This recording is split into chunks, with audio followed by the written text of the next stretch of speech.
Bonjour à chacune et à chacun.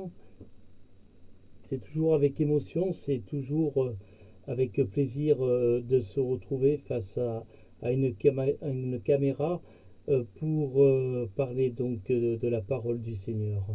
Aujourd'hui, dans cette vidéo, nous allons parler d'un sujet un peu spécial, un sujet que souvent nous évitons car il nous gêne, et je veux parler donc du pardon.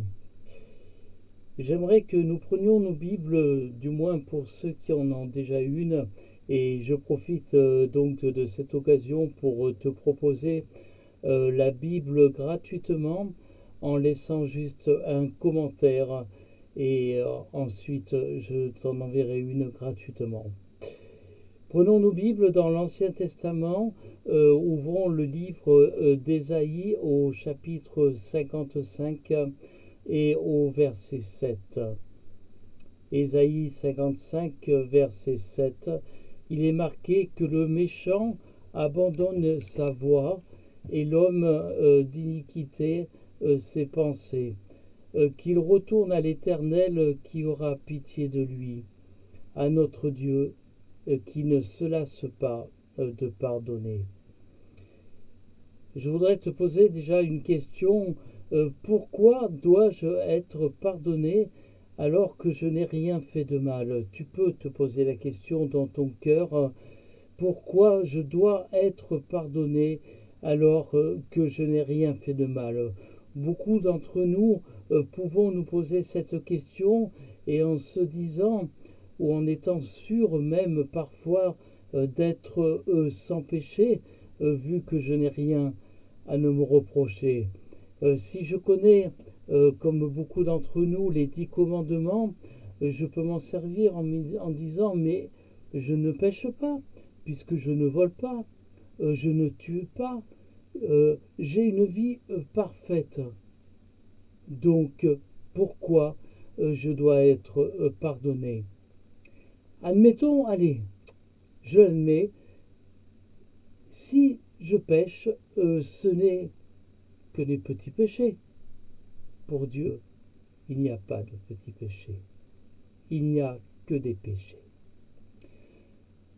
Dans le Nouveau Testament, au chapitre 3 et au verset 23, nous avons la terrible réalité qui nous apparaît et qui peut nous sauter dessus alors que nous croyons ne pas pécher. Il est marqué en effet car tous ont péché et sont privés de la gloire de Dieu. Ils sont gratuitement justifiés par sa grâce, par le moyen de la rédemption qui est en Jésus-Christ. Car tous ont péché, car tous, c'est toi, c'est moi. Et de ce fait, la conséquence est telle que que nous sommes privés de la gloire du Seigneur. Une deuxième question qui peut te venir et me venir aussi à l'esprit est: à quoi cela me servira-t-il d'être pardonné? Tout simplement parce que si je suis pardonné par le Seigneur lui-même, je pourrais pardonner. En effet, si nous prions, et voilà encore les joies du direct qui sont là, si nous pensons à la prière du Notre Père dans l'évangile de Matthieu au chapitre 6 et au verset 12, il est indiqué pardonnez nos offenses, comme aussi nous pardonnons à ceux qui nous ont offensés.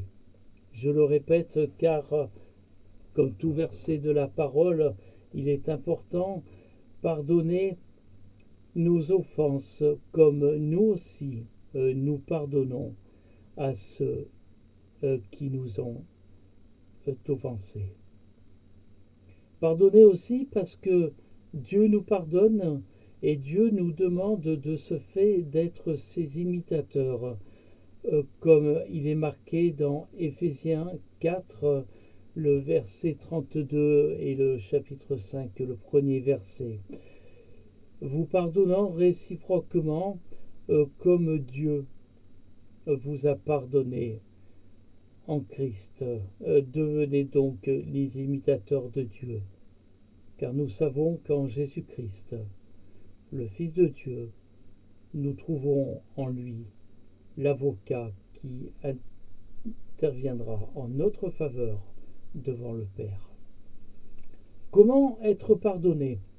Tu te poses cette question et en te disant oui, mais c'est simple, je vais voir donc un homme et je vais lui confesser mes péchés.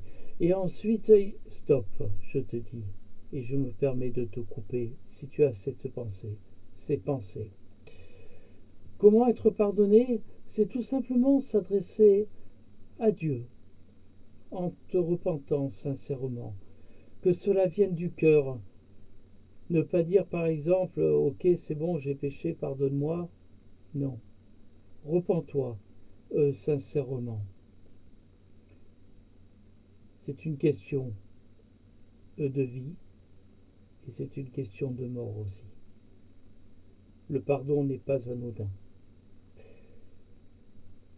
Quelle sera, et c'est encore une question que je te pose et que je me suis posée, mais quelle sera ma vie quand je serai pardonné? Donc Dieu m'a pardonné, je pardonne aux autres. Si je fais du mal à quelqu'un, je lui demande pardon. Je suis donc un croyant. Je crois en Jésus, je l'ai accepté comme mon Seigneur, comme mon Sauveur.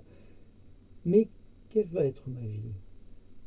Aurais-je plus le droit de m'amuser, d'aller au ciné, d'écouter de la musique, etc. Tout ce que je faisais avant?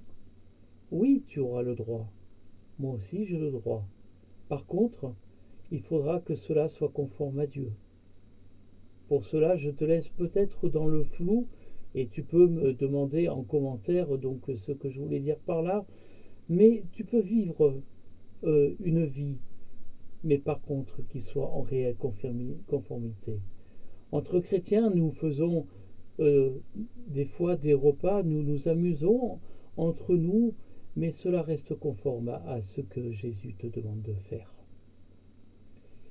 Ce sera une vie donc où tu marcheras avec le Seigneur, mais aussi, comme je disais tout à l'heure, tu pourras demander pardon à la personne que tu as offensée, que tu as fait du mal.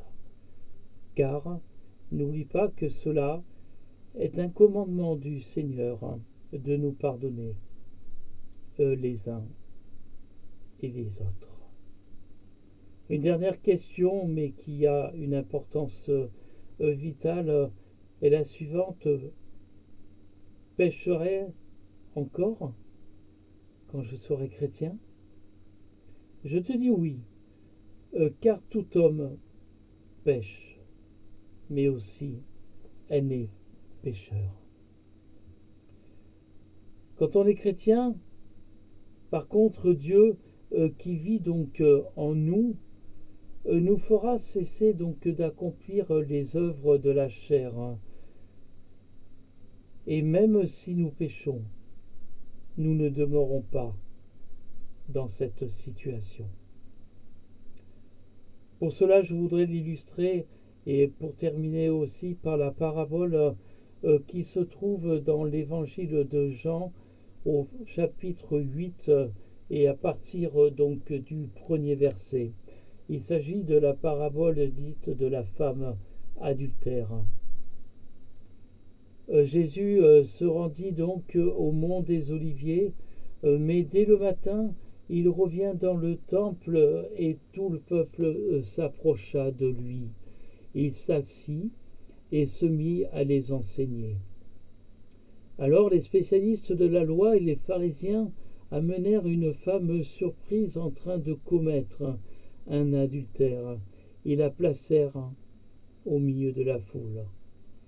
Ils dirent à Jésus, Maître, cette femme a été surprise en flagrant délit d'adultère.